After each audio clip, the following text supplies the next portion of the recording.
ডিম সেটা আবার সবুজ হয় নাকি? এটা আবার কেমন কথা? অবশ্যই হয়, কেন হবে না? কিভাবে হয় চলেন দেখাই। আসসালামু আলাইকুম, ওয়েলকাম সবাইকে লতার রসইতে। হাজির হয়ে গেলাম আবারও ছোট্ট একটা ভিডিও নিয়ে। আশা করছি সবাই অনেক বেশি ভালো আছেন।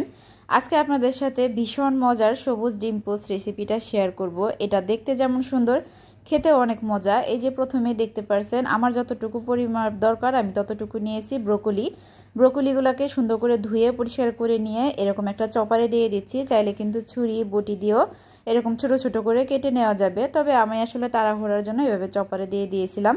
আর এই যে দেখতে পাচ্ছেন খুব সুন্দরভাবে এগুলো একদম গ্রেট করা হয়ে গিয়েছে। সবজি কাটার যে গ্রেটারটা আছে ওটা দিয়েও কিন্তু করা যায়।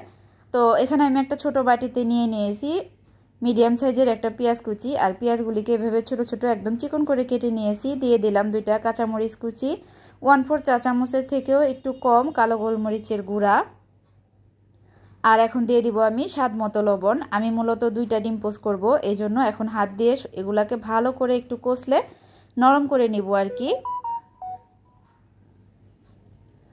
তো হাত দিয়ে কষলে নেওয়ার পরে এখানে এখন অ্যাড করে দিব আগে থেকে সেই চপ করে নেওয়া ব্রোকলিগুলাকে। মূলত রেসিপিটা আমি দেখেছিলাম জীবনের গল্প আপুর ভিডিওতে, তো ওটা দেখে আমার আসলে ইচ্ছা হয়েছিল যে জিনিসটা আমিও তৈরি করে খাবো। টেস্ট কেমন ছিল ভিডিওর লাস্টে জানাবো। তো এই যে ব্রোকলির সাথে ভালোভাবে মিক্স করে নিয়ে একপাশে রেখে দিয়ে এখন আমি 2টা ডিম ভেঙে নিচ্ছি। আর ডিমের কুসুমটাকে সুন্দরভাবে আলাদা করে নিব। একটা জিনিস খেয়াল রাখবেন, ডিমের কুসুমটা যেন ভেঙে না যায়। তো আমি হাত দিয়ে তুলে নিলাম। এখন সাদা অংশটাকে একটু এভাবে ফেটিয়ে নিব। তো ফেটিয়ে নেওয়ার পরে আগে থেকে যে ব্রোকলি পেঁয়াজ মরিচ সব কিছু মেখে রেখেছিলাম ওখানে সাদা অংশটা দিয়ে দিলাম। সাদা অংশটা দিয়ে দেওয়ার পরে এখন কাঁটা চামচ দিয়ে ভালো করে এটাকে মিশিয়ে নিব। তো এটাকেও এখন একপাশে রেখে দিয়ে আমি প্যানে দিয়ে দিয়েছিলাম ঘি। আমার কাছে মনে হয়েছিল এটা ঘি কিংবা বাটার দিয়েই ভালো লাগবে। তো ঘিটা মোটামুটি গরম হয়ে যাওয়ার পরে এখানে আমি দিয়ে দিচ্ছি আগে থেকে সাদা অংশ দিয়ে ডিমের যে সাদা অংশটি দিয়ে মিশ্রণটা রেডি করেছিলাম ওটা, আর মাঝখান বরাবর দিয়ে দিলাম একটা ডিমের কুসুম। এখন ঢাকনা দিয়ে ঢেকে অপেক্ষা করব কিছুক্ষণ।